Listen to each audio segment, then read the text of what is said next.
Sore itu, jalan raya kecil di pinggiran kota tampak ramai, motor dan mobil lalu lalang.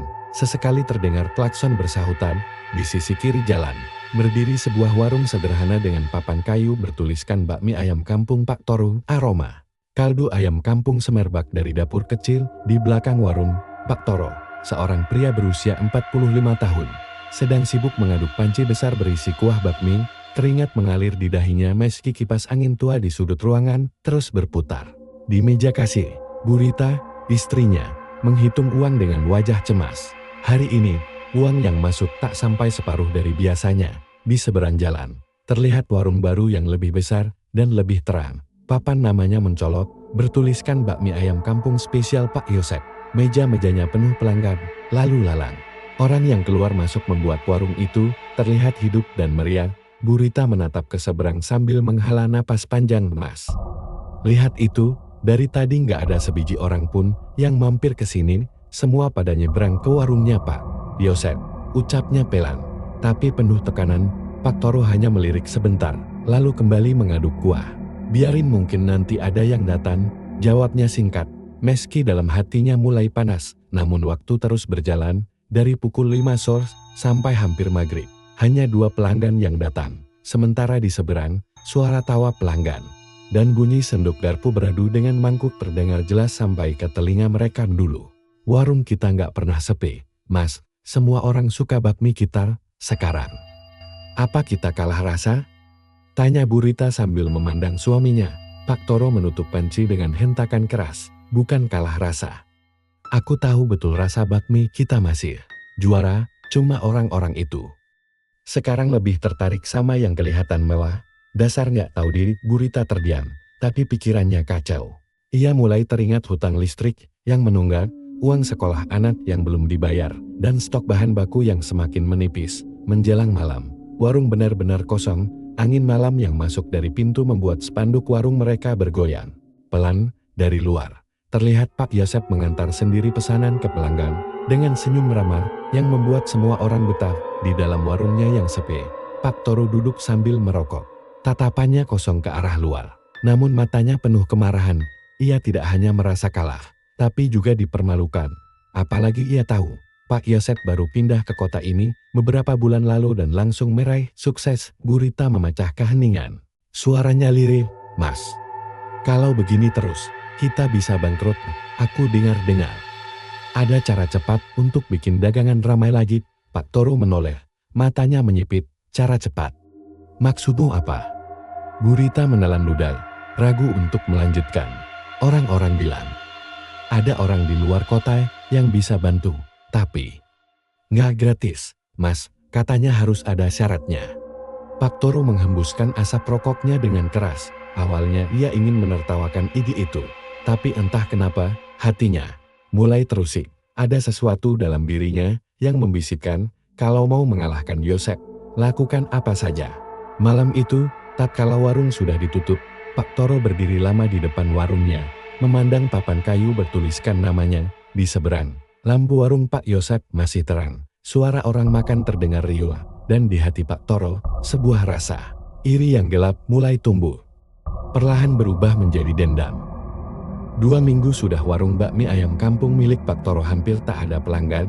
Pagi-pagi, mereka hanya memasak sedikit bahan karena takut sisa terlalu banyak dan terbuang. Namun meski begitu, tetap saja banyak yang tidak habis terjual. Hutang mulai menumpuk. Penagih datang hampir setiap hari, mengetuk pintu rumah dengan nada yang membuat Bu Rita gemetar. Pak Toro, ini listrik sudah mau diputus. Bayar sekarang atau kami cabut meterannya, ancam salah satu petugas PLL. Membuat wajah Bu Rita pucat paset. Belum lagi soal anak mereka, Dinda dan Andi, yang mulai malu ke sekolah karena uang SPP telat dibayar. Dinda, yang masih SMP, pernah pulang dengan mata sembab. Teman-teman bilang, Bapak udah nggak laku jualannya, bisiknya lirih pada Bu Rita. Suatu sore, ketika warung kembali sepi, Bu Rita duduk lesu di kursi plastik. Ia menatap suaminya yang sedang mengupas bawang dengan wajah penuh kekesalan. Mas, kita nggak bisa begini terus, kita harus cari jalan, kalau perlu. Jalan yang nggak biasa, ucapnya, mencoba hati-hati. Pak Toro mengangkat kepalanya, tatapannya penuh tanya. Apa maksudmu jalan yang nggak biasa? Burita ragu, ia menunduk sebentar, lalu berkata lirih, aku dengar. Ada orang yang bisa bantu, dukun di daerah Gunung Kendin, katanya. Dia bisa bikin dagangan laris manis dalam semalam, tapi apa? Potong Pak Toro cepat, tapi ada tumbalnya, Mas, katanya harus bayar dengan nyawa. Pak Toro tertawa sinis, Rita. Kamu percaya begituan? Itu cuma cerita orang kampung buat nakut-nakutin laris ya karena pinter masak, bukan karena main pesugihan. Namun, tawa itu terdengar hambar, sebab di lubuk hatinya, ia tidak menolak. Inti itu sepenuhnya, malamnya, setelah menutup warung, Pak Toro berjalan sendirian keluar rumah. Udara dingin menusuk tulang, tapi pikirannya justru panas. Langkahnya membawanya ke sebuah warung kopi di ujung jalan, tempat teman lamanya, Sarman, biasa nongkrong. Toro. Lama nggak ketemu, dengar-dengar warungmu lagi sepi ya? Sapa Sarman. Dengan nada bercanda, Pak Toro hanya mengangguk, wajahnya muram. Sarman mencondongkan badan, suaranya menurun menjadi bisikan, kalau mau, aku kenalin sama orang, dia bisa bikin rezekimu ngalir deras, tapi syaratnya. Yang nggak gratis, Pak Toro menatapnya tajam. Apa maksudnya nggak gratis, Sarman? Tersenyum aneh, pokoknya. Kau harus siap kehilangan sesuatu, bisa harta, bisa nyawa orang dekat, semua tergantung perjanjiannya. Hening sejenak, di luar, angin malam berhembus, membawa suara daun kering bergesekan. Kalau mau, aku bisa antar, tapi ingat, sekali masuk, nggak bisa mundur. Tambah Sarman. Pak Toro tidak langsung menjawab, ia hanya memandangi cangkir kopinya yang mulai dingin dalam kepalanya. Bayangan warung Pak Yosep yang selalu penuh membuat dadanya terasa panas. Aku mau ketemu orang itu, katanya akhirnya, dengan suara rendah, namun mantap. Sarman tersenyum puas. Baiklah, tapi kita harus pergi tengah malam, di saat orang lain tidur. Dan jalan menuju sana nggak akan bersahabat. Malam itu, Pak Toro pulang dengan hati gelisah. Di satu sisi, ia tahu ini berbahaya. Di sisi lain, ambisi untuk mengalahkan Pak Yosep membuatnya menutup mata terhadap rasa takut. Dan di luar rumah, jauh di kegelapan, seolah ada sepasang mata yang mengintainya. Menunggu ia benar-benar memutuskan jalan yang akan mengubah hidupnya selamanya. Jam menunjukkan pukul 11 malam ketika Pak Toro berkemas diam-diam. Ia tidak memberitahu Burita ataupun anak-anaknya. Hanya sebuah alasan singkat ia lontarkan sebelum tidur, mau ketemu pemasok ayam. Di luar rumah, Sarman sudah menunggu. Dengan sepeda motor tuanya, lampu motor sengaja dipadamkan. Hanya nyala kecil dari lampu kota yang memandunya. Naik, kita harus lewat jalan belakang. Kalau ada orang lihat, bisa ribet, ujar Sarman pelan. Motor melaju menembus jalan sempit yang diapit sawah gelap. Angin malam menusuk kulit, dan suara jangkrik terdengar sayup. Setelah beberapa kilometer, jalan mulai menanjak. Pepohonan besar berdiri rapat di kanan kiri. Cabangnya saling berjalin seperti membentuk gerbang hitam. Pak Toro merasakan hawa dingin yang aneh. Bukan dingin biasa, tapi dingin yang membuat kulitnya merinding. Kita mau kemana tepatnya? Tanya Pak Toro sambil menahan rasa gugup. Ke Gunung Kendil. Ada desa kecil di lerengnya. Di sana tinggal orang yang kau cari, jawab Sarman singkat. Makin lama, jalan makin rusak. Batu-batu kecil memantul di bawah ban motor. Kabut tipis mulai turun, membuat pandangan kabur. Di beberapa titik, terdengar suara burung hantu, dan seperti suara langkah kaki di semak-semak. Pak Toro menoleh ke belakang, tapi tak ada siapa-siapa. Kau dengar itu? Tanyanya. Sarman tidak menjawab, hanya menambah kecepatan motor. Sekitar pukul 12 lewat, mereka sampai di sebuah gapura tua. Dari batu hitam, gapura itu setengah runtuh, dipenuhi lumut tebal. Di atasnya terukir tulisan kuno yang tak bisa dibaca. Di kanan kiri gapura, berdiri dua patung ayam hitam setinggi dada orang dewasa. Matanya terbuat dari batu merah, memantulkan cahaya redup yang entah dari mana asalnya. Kita jalan kaki dari sini, kata Sarman sambil mematikan mesin motor. Langkah mereka berat, menembus jalan tanah becek yang berkelok di beberapa titik. Pak Toro merasa seperti ada yang mengawasinya dari balik pepohonan. Bau anyir samar mulai tercium, bercampur dengan aroma kemenyan yang terbawa angin. Tak lama, mereka tiba di sebuah gubuk tua di tengah hutan. Atapnya terbuat dari daun rumbia. Dindingnya dari anyaman bambu yang sudah lapuk. Cahaya obor berkedip-kedip di dalamnya. Sarman memberi isyarat, agar Pak Toro masuk sendiri. Dari sini, kau harus hadapi sendiri. Aku cuma bisa tunggu di luar. Dengan langkah ragu, Pak Toro masuk di dalam gubuk. Duduk seorang pria tua berkulit keriput, rambut panjang terurai, dan mata merah menyala seperti barat. Di depannya ada tikar pandan penuh dengan sesajen kepala ayam, kemenyan, dan mangkuk berisi cairan merah pekat. Toro. Suara dukun itu serak, tapi terdengar jelas. Seakan langsung bergema di dalam kepala, aku sudah menunggumu. Pak Toro tertegun. Ia yakin belum pernah bertemu orang ini. Sebelumnya, kau ingin mengalahkan pesaingmu. Kau ingin warungmu ramai. Semua bisa terjadi. Tapi kau tahu harganya, bukan tanda tanya. Pak Toro menelan ludah, tapi tak berkata apa-apa. Dukun itu tersenyum tipis, lalu menunjuk ke sudut ruangan. Di sana, seekor ayam hitam besar berdiri tegak, bulunya pekat mengkilap, matanya merah menyala, dan paruhnya meneteskan cairan gelap seperti darah. Ayam itu melangkah mendekat, dan entah bagaimana, suara berat seperti dari makhluk besar terdengar di kepala Pak Toro. Berikan darah keluargamu, dan aku akan memberimu rezeki yang tak habis 7 turunan. Pak Toro merasakan hawa panas menyelimuti tubuhnya. Keringat dingin membasahi punggungnya.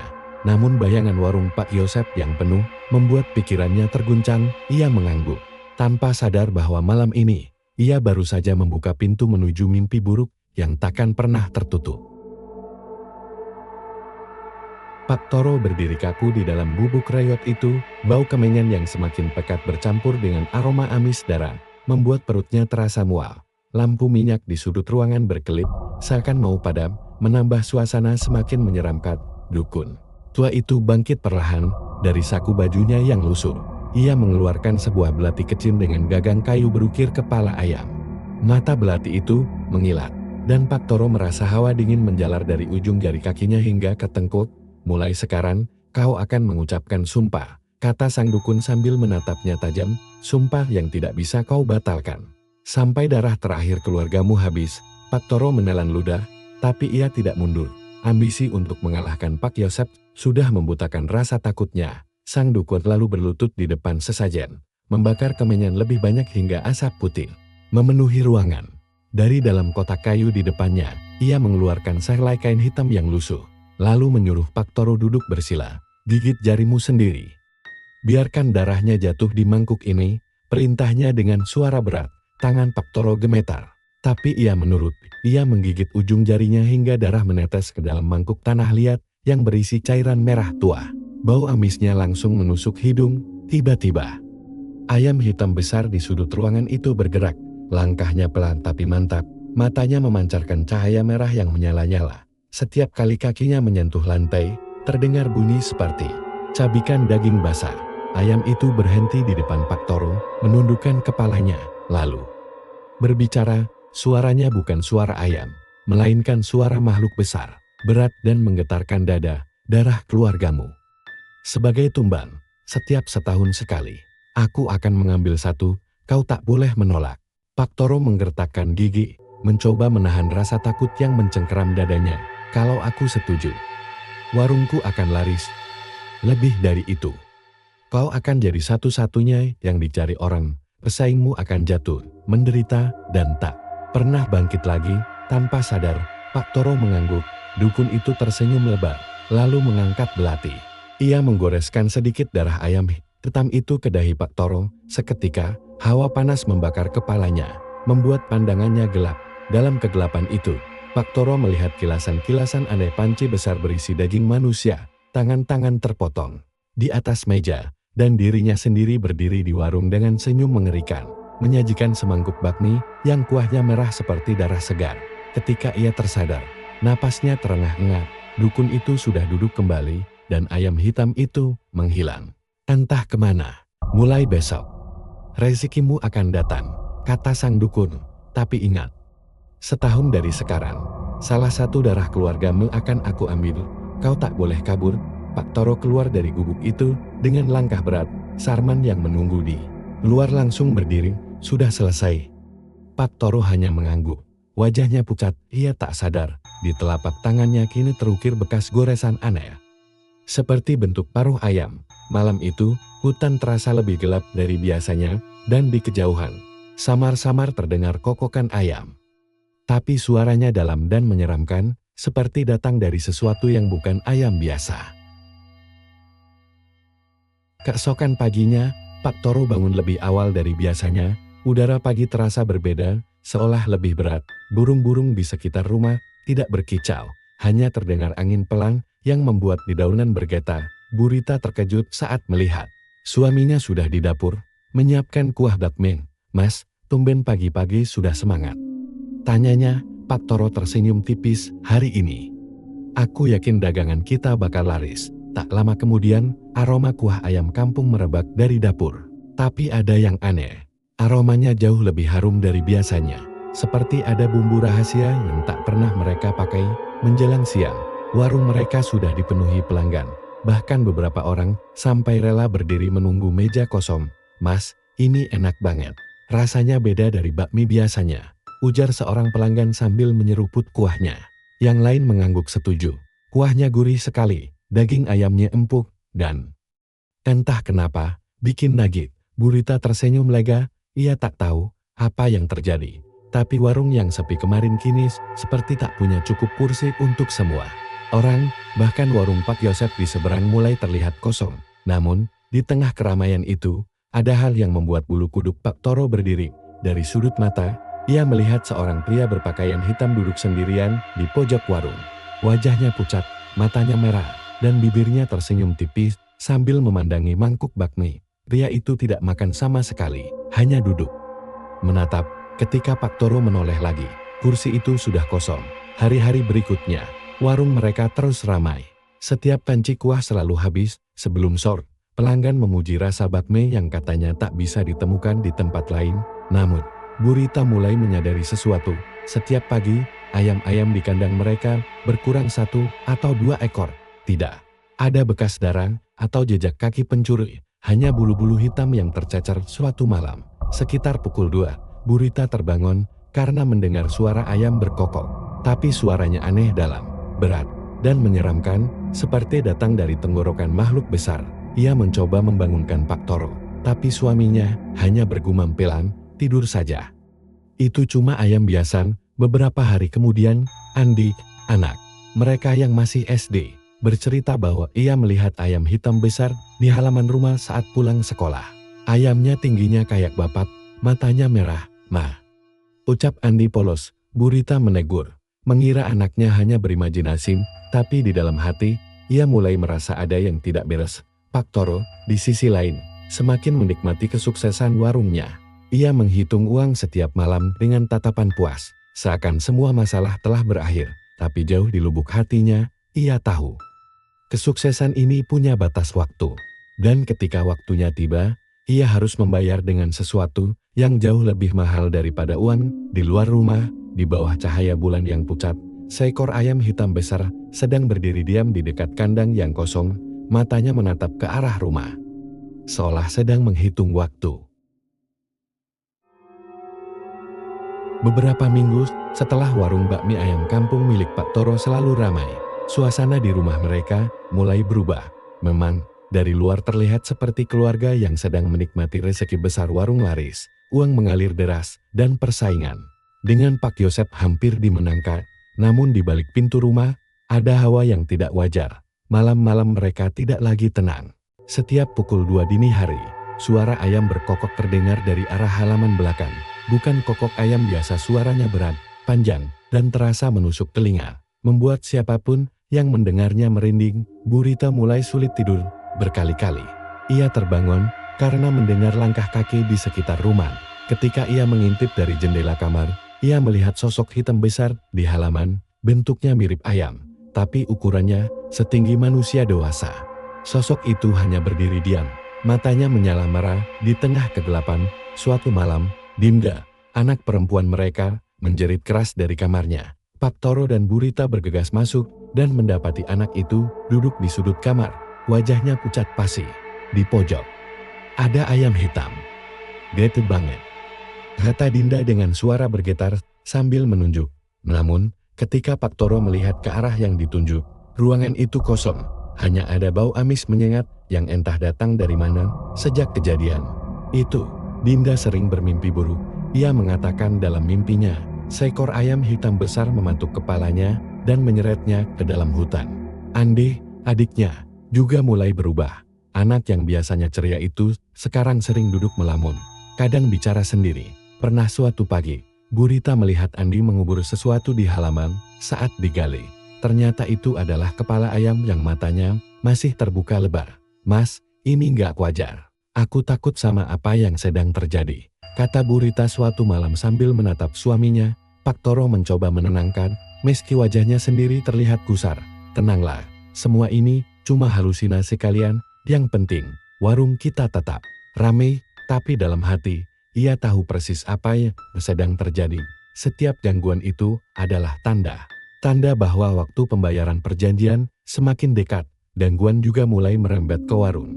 Beberapa pelanggan mengaku melihat bayangan besar berbentuk ayam di dapur. Padahal saat itu tidak ada siapapun di sana. Ada juga yang menemukan bulu ayam hitam di dalam mangkuk bakmi mereka.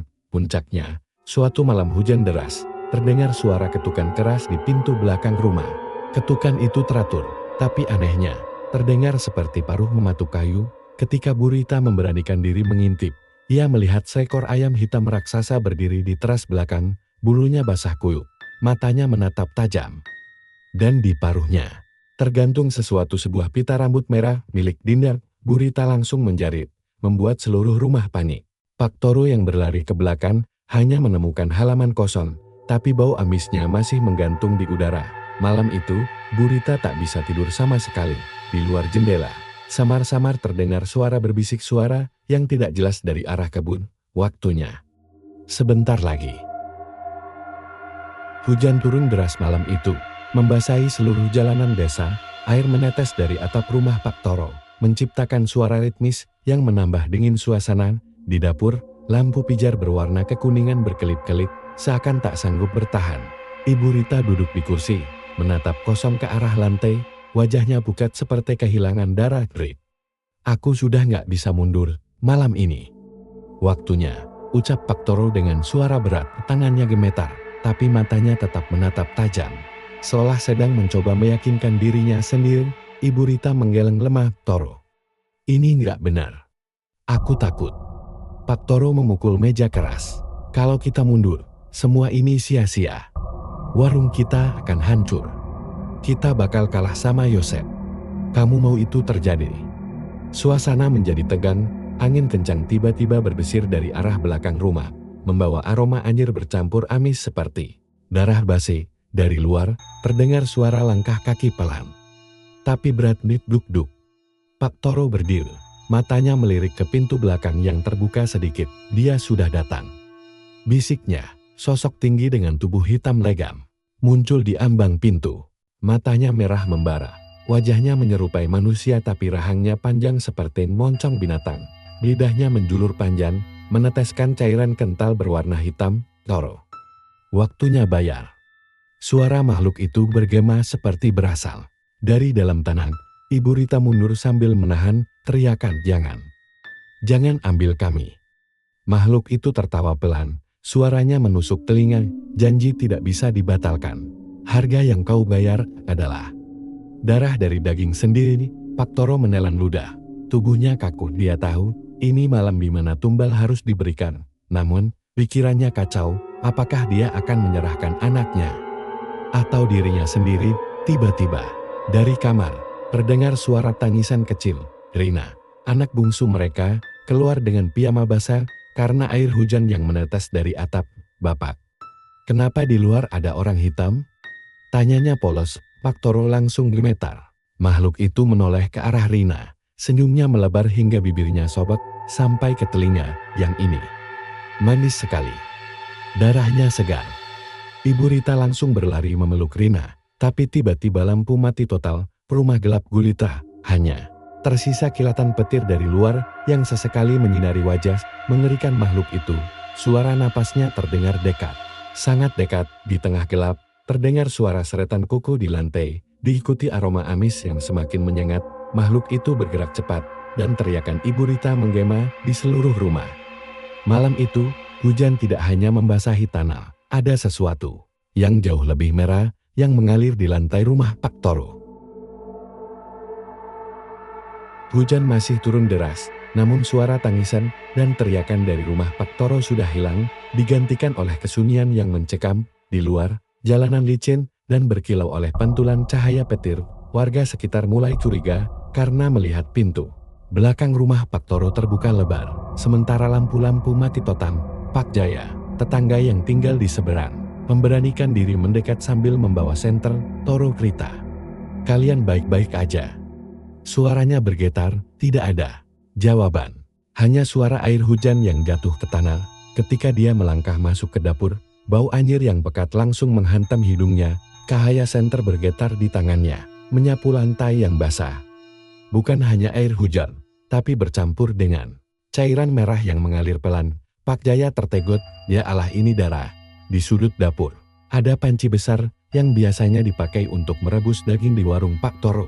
Tapi malam itu, panci itu terisi penuh dengan cairan kental berwarna gelap, dan di atasnya mengapung sesuatu yang terlihat seperti rambut manusia. Pak Jaya mundur, wajahnya pucat, dan tanpa sadar dia menendang sesuatu yang keras. Saat melihat, ternyata itu adalah gelang kecil milik Rina, anak bungsu Pak Toro. Nafasnya tercekat. Tiba-tiba terdengar suara langkah pelan dari arah ruang tengah. Senter diarahkan, dan di sana berdiri Pak Toro, wajahnya pucat. Pakaiannya berlumuran darah, matanya kosong seperti orang yang tidak sadar. "Jaya, kamu nggak boleh ada di sini," ucapnya lirih. Pak Jaya gemetar. "Toro, apa yang kamu lakuin? Mana Rina?" Pak Toro tertawa. Tawa itu terdengar gila, bukan seperti dirinya Rina. "Sudah aman. Sudah jadi bagian dari janji." Seketika, dari belakang tubuhnya, muncul bayangan hitam besar makhluk yang semalam terlihat oleh Ibu Rita.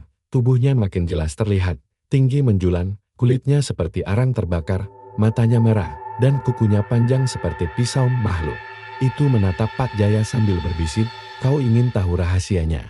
Semua rasa enak di warung ini berasal dari daging segar seperti milik anak itu."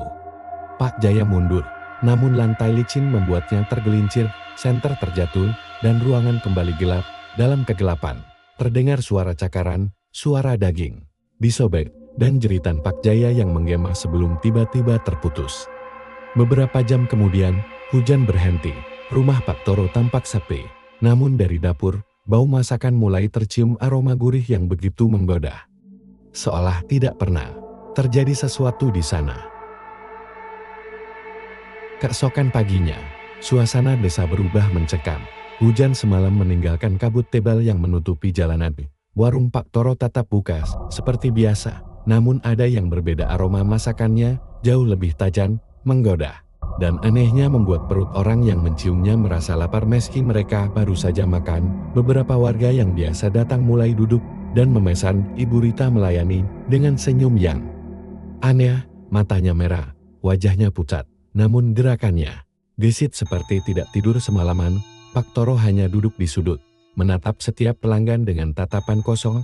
Namun, di luar warung, bisik-bisik warga mulai terdengar. Pak Jaya tidak terlihat sejak semalam. Anak-anak Pak Toro juga menghilang. Beberapa orang mengaku mendengar teriakan dari rumah itu. Di tengah hujan, Pak Udin, seorang warga yang terkenal pemberani, memutuskan untuk menyelidiki. Ia datang bersama 3 orang lainnya. Mereka langsung menuju dapur belakang warung ketika Ibu Rita sedang sibuk di depan. Saat pintu dapur dibuka, hawa panas langsung menyambar, bercampur bau anjir yang menyengat. Di sudut dapur, ada beberapa panci besar yang mendidih. Salah satunya terbuka, menampakkan potongan daging besar berwarna pucat dengan bentuk yang menyerupai lengan manusia kecil. Darah mengapung di permukaan kuah. Salah satu warga menjerit, "Astagfirullah, ini manusia." Tiba-tiba, suara tawa rendah terdengar dari arah pintu belakang. Mereka menoleh Pak Toro berdiri di sana, matanya merah menyala, mulutnya tersenyum lebar. Di belakangnya, bayangan tinggi besar muncul lagi. Kali ini, tubuhnya hampir menutupi seluruh pintu, dengan wajah menyerupai tengkorak terbakar. "Kenapa kalian mencampuri urusan kami?" Suara Pak Toro berat, seperti 2 orang berbicara bersamaan. "Kalian tidak mengerti. Semua ini untuk mempertahankan warung. Untuk hidup kami." Makhluk itu maju, dan setiap langkahnya membuat lantai berderit. Warga mulai mundur ketakutan. Salah satu dari mereka mencoba kabur, tapi pintu belakang menutup sendiri dengan dentuman keras. Dalam hitungan detik, suasana berubah kacau, piring-piring di rak jatuh sendiri. Pisau-pisau beterbangan di udara seperti dilempar oleh kekuatan tak terlihat. Satu pisau menancap di leher salah satu warga. Darah muncrat. Teriakan memenuhi ruangan. Pak Udin mencoba melawan dengan kayu, memukul makhluk itu. Tapi kayu itu patah seketika, dan cakar panjang makhluk itu menghantam perutnya hingga robek. Di tengah kekacauan itu, Ibu Rita masuk dengan wajah dingin. "Kalian semua terlalu banyak tahu," ucapnya sebelum menyiram kuah panas dari panci ke salah satu warga, membuat kulitnya melepul. Satu persatu, mereka dibantai di dapur itu. Jeritan mereka memudar, tergantikan oleh suara air mendidih dan tawa gila Pak Toro. Beberapa jam kemudian, warung kembali sepi. Di meja-meja, hidangan baru sudah tersaji. Pelanggan yang datang siang itu memuji rasa dagingnya yang luar biasa lembut, tanpa mengetahui bahwa mereka sedang memakan tubuh para warga yang hilang pagi itu. Di luar warung, seekor burung gagak hinggap di atap, menatap tajam ke arah pintu. Kabut kembali turun, seolah menutupi rahasia kelam yang akan terus berlanjut sampai seseorang cukup berani untuk membongkarnya.